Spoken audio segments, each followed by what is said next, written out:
जय राधे श्याम, जय श्री कृष्णा।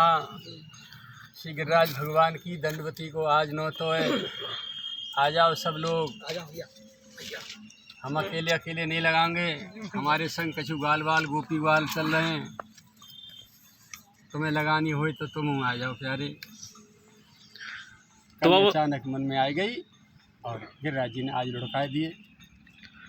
तो बाबा गिरिराज जी के संबंध पहले दंडवती कौन लगाई? सबसे पहले दंडवती लगाई कौने? मार्कंडेय ऋषि। दंडवती मतलब लगाई चो जावे, यूँ ही लगाई जाए ऐसो बता में सब शास्त्र और संतन में थे। वो सब कहें कि माता पिता को बड़े गुरुजनन को प्रणाम करवे थे, माथों टेक के जितने धूली के कण माथे पे लगे उतने पिछले जन्मन के पाप नष्ट है जाएं। तो संत तो बहुत होशियार हों, बस उनने देखी कि भाई थोड़ी तो क्या संतोष करो, साष्टांग लेट के न मारो तो पूरे शरीर पर रज लगे तो कितनी जल्दी ज़्यादा फायदा हो क्या गुनो। तो यह कारण जो है ये रज को अभिषेक है। दंडवती को मतलब भगवान की और भक्तन की, संत भक्तन की रज में स्नान करना, ताकि अपने शरीर में जो विकार भरे हैं वो नष्ट हों और उनके जो परमाणु हैं भक्ति के, ज्ञान के, वैराग्य के, त्याग के, मानवता के, वो हमारे रोम रोम में से भीतर प्रवेश कर जाएं और हमारा जीवन बदल जाए, हमारी काया बदल जाए, हमें पाप करने की वृत्ति से पिछाई छूट जाए। और जैसे बच्चा लाड़ दुलार से प्यार से जैसे मैया कंधा पकड़ ठाड़ो है जाए, वहाँ के आसपास खेल तो डोले पकड़ के मैया चलना सीखे, ऐसे ही गिरिराज जी तो सबकी मैया है, हम सब ब्रजवासी की हैं। और भगवान की श्री राधा गोविंद सबके आराध्य हैं, इष्ट हैं, और उनके वो आराध्य कोई हैं तो श्री गिरिराज जी हैं। तो हम सब ब्रजवासी के और सब भक्तन के गिरिराज जी इस समय परमाश्रय हैं। भगवान की पूजा यही मार कराई कि मेरे बाद में जब मैं लीला श्रवण करके मैं धाम जाऊंगा तो वह के बाद मेरे बाद में ये सब लोग गिरिराज जी में यहाँ गिरिराज जी को मेरा स्वरूप मान के इनकी पूजा करते रहो करेंगे, इनके आसपास दंडवती परिक्रमा करते घूमते रहो करेंगे। तो मेरी ही निकटता को, मेरी गोद में खेलवे को, इनको सानिध्य को एक अनुभव और अनुभूति होती रहेगी। यह कारण क्योंकि हर उपासना हृदय की वस्तु है, आराधना और ये सब पूजा पाठ ये सब हृदय की वस्तु है। तो बस ये जो है भगवान के भी आराध्य हैं श्री गिरिराज जी, और गिरिराज जी की आसपास घूमनो और रज में लोट पोट लगानो, आनंद से प्रेम को अनुभव करनो, उनके वात्सल्य को अनुभव करनो, या कारण दंडवती लगाई जाए। तो महाराज जी आप अब तक आपने कितनी दंडवती दी हैं? मैंने गिनी ना है, जब तक पूज्य महाराज जी विराजे रहे तब तक तो मैंने गिरिराज जी की परिक्रमा को समाधि से आगे को मार्ग नहीं देखा। बाबा छोड़ के मैंने आ गया। और कभी कभी वे भेजो करते जन्म स्थान, पूज्य पिताजी माताजी एक्सपायर जब अस्वस्थ होते तो जा तो यहाँ थे और वो माते भगा देते, जा यहाँ आ जाता। पूज्य पिताजी सन 80 में एक्सपायर रह गए, सन 84 में थोड़ी माँ पारिवारिक व्यवस्था खराब भई तो माँ जो है बाबा के पास आई तो बोले अब थोड़ा सो या ढीलो दे दो करो, न कछु दिना वहाँ कछु दिना यहाँ। तो बाबा कहते ऐसे तो अब तुम्हें दोनों देखने हैं, तो कभी गांव कभी यहाँ, ऐसे 4-5 वर्ष ऐसे करीब मेरा समय बीतो, कबू गांव कबू यहाँ कबू वहाँ कबू यहाँ, 10 दिन यहाँ तो 15 दिन वहाँ, और 10 दिन वहाँ तो 15 दिन यहाँ, ऐसे ऐसे चलते रहे। तो 1 महीना वहाँ, 1 महीना यहाँ, ऐसे जो है बाबा के पास से। मैं जब बाबा पधार गए सन 25 अगस्त 1994, बा के बाद फिर प्रतिवर्ष एक दंडवती दिसंबर में होती थी और एक अधिक मास में होती थी, और बीच कुछ कोई भक्त आ गए, टोली आ गई तो बेल लुढ़का लेते, तो गिनी ना भैया। ठीक है, तो मतलब आपको अधिकतम टाइम कितना रहा दंडवती देवे को, कितने दिन में? दंडवती मेरी तो 1 घंटा में 1 किलोमीटर निकल जाती। दिना कितने? दिना ना गिन, घंटा गिन लो तू। 1 घंटा में 1 किलोमीटर? 1 घंटा में 1 किलोमीटर। वो 60 साल की उम्र पे है? 60 साल की उम्र पे। अब तो इस समय 75 साल पर ना है, 74 भैया ना, 75 से 7 + 4 = 11। तो जो दंडवती देवे को तरीका कहाँ का है? तरीका कहा है, एक एक नाम, एक एक दंडवती भगवत नाम के साथ उठे, कछु खानो नहीं पीनो नहीं। अब शरीर है, छींची सूसू पहले कर लो, शरीर के काम तो निवृत्त रह लो, पर बीच में छींची सूसू आवे तो जानो तो पड़े, वो मजबूरी है। लेकिन बिना खाई चलोगे तो दंडवती बहुत अच्छी आनंद लगेगी, खाली पेट। और एक एक दंडवती भगवत नाम के साथ, न दंडवती में बीच क्रोध करनो, ना काउते बात करनी, हैं। जब बात करनी का पूछना हो, भगवत चर्चा करनी हो, तो बैठ के एक जगह बैठ जाएं और बैठ के अपने ग्वाल बाल मंडला के साथ में कोई भगवत चर्चा करें। ऐसा कोई पूछना हो, कुछ कहना हो, वहाँ पूछा कर लें। अच्छा, कुछ लोग महाराज जी दंडोती देने के टाइम भांग गांजो जी खाए के दे में, तो मतलब बहुत गलत है। गलत कैसे है और सही गलत इसलिए है कि नशा जो है भगवत नाम का होना चाहिए। भगवान शंकर की आड़ में ये लोग जो है भांग बहुत नशा बहुत करते हैं, ये सुल्फा भांग गांजा। भगवान शंकर को तो 87 हजार वर्ष की समाधि लगती थी, किसमें? श्री राम नाम के नशा में डूबे होते थे। अब जिनको आदत है नशा करने की, भगवान शंकर का आड़ लेकर के ये लोग नशा करते हैं। स्वस्थ मन मस्तिष्क बुद्धि विचार से व्यक्ति जब उसकी बुद्धि संतुलन खो बैठती है और किसी भी अचानक जीवन में आने वाली घटने वाली घटना का अपना वो निर्णय नहीं ले पाता, तो नशे में जाने के बाद उसकी बुद्धि का निर्णय ले पाएगी? ये मूर्खता है। कोई दुर्घटना घटी, झट से बोतल पी ली साहब, नशा कर लियो साहब। क्यों साहब? उसको भूलने की बात है। वो भूले जाओगे तुम, फिर क्यों दोबारा नशा कर रहे हो? फिर तुम्हें क्यों याद आ रही है? यदि कोई बुरी चीज़ भूली जाती है, बुरी स्मृति भूली जाती है, तो इससे बढ़िया कोई दवा भी नहीं। लेकिन ये सारी चीज़ें केवल अपने व्यसन की पूर्ति के लिए नाटक बहाने, भले ही कुछ कितने भी हो। अच्छा महाराज जी, दंडोती के का फ़ायदा है? अरे सबसे पहले फ़ायदा तो तुम दिख रहे हो, तुम्हारा पेट नगाड़े है रहे हैं। एक जी हाल है मेरी बगल में, तुम हाल रहे हो दोनों, तो ये पेट खत्म है जाएंगे। शरीर में स्टेमिना आएगी, शरीर शक्ति आएगी, स्फूर्ति आएगी। और अभी जो है एक दंडवती पूरी करने के बाद जब तुम अनुभव करना अपने आप में, अब तो तुम कैमरा लगा रहे हो मेरे सामने, इस पेट को अब नाप लो तुम फीताते, और जब दंडवती पूरी हो तो बाद में नाप लियो। फिर पूछो की जरूरत है ना, प्रैक्टिकल अनुभव करियो दंडवती तो फायदा कितना। और जो शरीर लुझुन पड़ो रहे वो बच्चे की तरह उछलेगो। सबसे पहले फायदा तो ये। और इतनो समय भगवत चिंतन में बीतेगो, बुरे काम से दूर रहेंगे, बुरे चिंतन से दूर रहेंगे। तीसरी बात, मेरे जैसे नंगा फक्कड़ बाबा जी की संगति में ठाकुर जी की चर्चा सुनने में मिलेगी। चौथी बात, ये भक्तन की श्री चरण की रज है। बहुत से लोग कहें साहब कि संत जो अपने चरण की धूली ना दें, रज ना दें। अरे यार, रज में तो कितने अनेक महापुरुष, आज से थोड़ी श्याम सुंदर ने हैं, राधा गोविंद ने स्वयं देवी देवताओं के संग ये परिक्रमाओं करी, दूध की धारा लगाई। दूध की धारा पे लोग विरोध करें साहब, दूध को फैलानो, ये हो तो ये। गिरिराज जी को अभिषेक तो वहाँ है जाए, जहाँ भी करें वहाँ। लेकिन ये रज रानी, 3 चीज़ हैं ब्रज में गिरिराज जी भगवान के समय की। श्री गिरिराज जी, ये रज महारानी और श्री यमुना महारानी। तो ये तीनों जो है भगवान के समय की हैं, इनमें कोई चेंजिंग नहीं है, कोई बदलाव नहीं है और ना होगा। तो इसका अभिषेक है, दूध की धारा जो दी जाती है, रज का अभिषेक करने का है। भगवान की श्री चरण रज है।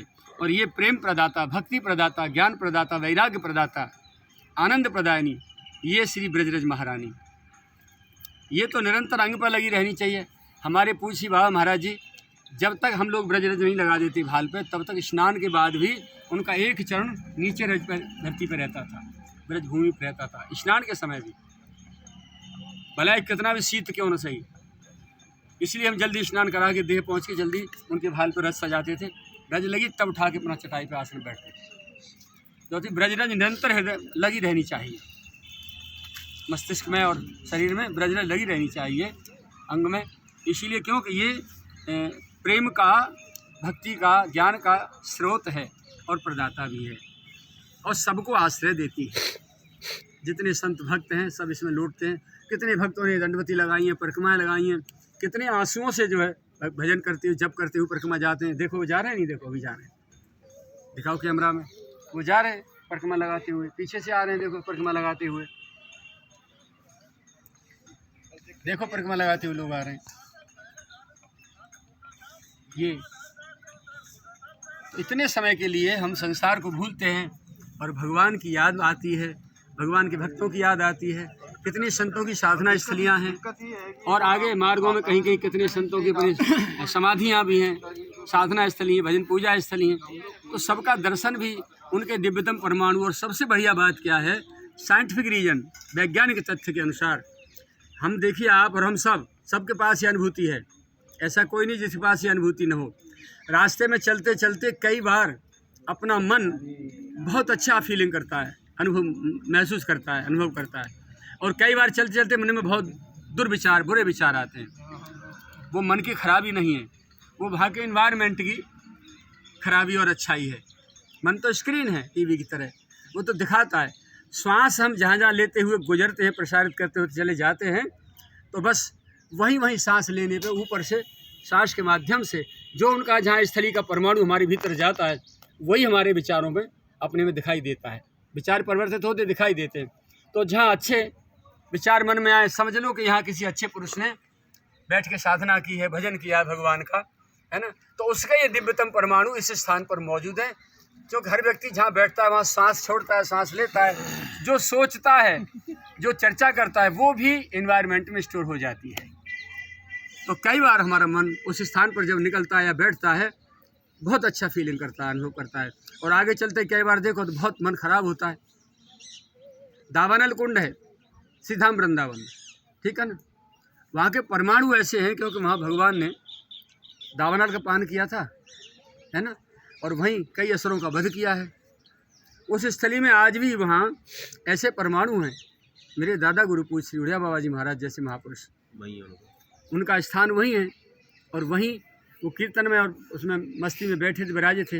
एक बेवकूफ़ पागल ने उन पर 3 बार गड़से का प्रहार किया और उनकी जान ले ली। वो परमाणु है वहाँ। तो वहाँ देख लेना बैठ के जाके तुम, दावानल कुंड पे आसपास कहीं भी, मोती झील पे, वहाँ के परमाणु जो है वृंदावन के, वो उपासनिक नहीं है, वो असुरों को वध किया है भगवान ने सब। तो उन असुरों के वो वहाँ परमाणु अभी भी मौजूद हैं। बिल्कुल सत्य कह रहे हो। हाँ, तो हर स्थान पर ऐसा होता है। और कहीं भी आप जाइए, गिरिराज की परिक्रमा तो रोते रोते भक्तों ने परिक्रमा लगाई है, उनके दिव्यतम परमाणु हैं। तो ये परमाणु हमको प्राप्त हों, हमारे विचार बदलें, हमारा स्वभाव बदले, हमारी आचरण बदले, हमारी क्रिया बदले, इसलिए ये सारी बातें हमें जो परिक्रमा से, दंडवती से लाभ होती हैं। अब वहाँ का अनुभव बता रहे हैं तुम्हारे पिताजी, सुनो इनसे क्या कह रहे हैं। सत्य घटना है ये, महाराज जो बता रहे हैं, मेरे सामने की बात है। महाराज जी मोती झील पे संत थे जो है, हम बिहारी दर्शन करने जा रहे थे, मैं और ITI वाले भाई साहब थे, शाम के टाइम पे। और मेरी आंखों के सामने जो है वो ये आप महाराज जी घटना बता रहे हो, स्वयं ऐसी घटनाएं संत को जो मेरे सामने जो है उससे बांध से जो गर्दन, किसी संत की गर्दन काटी थी। हम दोनों भाई जा रहे थे और हम दोनों भाइयों ने उनको साधा, वो भाग गए, पकड़ नहीं पाए हम। माता अंजना जिस समय पुत्र प्राप्ति के लिए, तपस्या के लिए अपना जो है वहाँ किष्किंधा पे बैठी थी, तो वहाँ जो है मतंग ऋषि सबरी के गुरुजी, उन्होंने ये कहा था, बोले बेटी साधना के लिए उपयुक्त स्थान की आवश्यकता होती है। स्थान का बहुत बड़ा महत्व होता है, देश काल परिस्थिति और स्थान इनकी बहुत आवश्यकता होती है। तो तुम्हारी साधना के लिए ये स्थान उपयुक्त नहीं होगा। साधना के लिए जिसके लिए तुम जाओ महेंद्राचल पे, परशुराम भगवान का जो स्थान है, वहाँ जा कर के तुम साधना करो तो बहुत कम समय में तुम्हारी साधना सिद्धि को प्राप्त हो जाएगी, तुम्हें तुम्हारी साधना का फल प्राप्त होगा। माता अंजना वहाँ गई थी पुत्र प्राप्ति की तपस्या के लिए। तो भजन साधना के लिए अब जैसे बहुत से लोग आते हैं, भले ही कालक्रम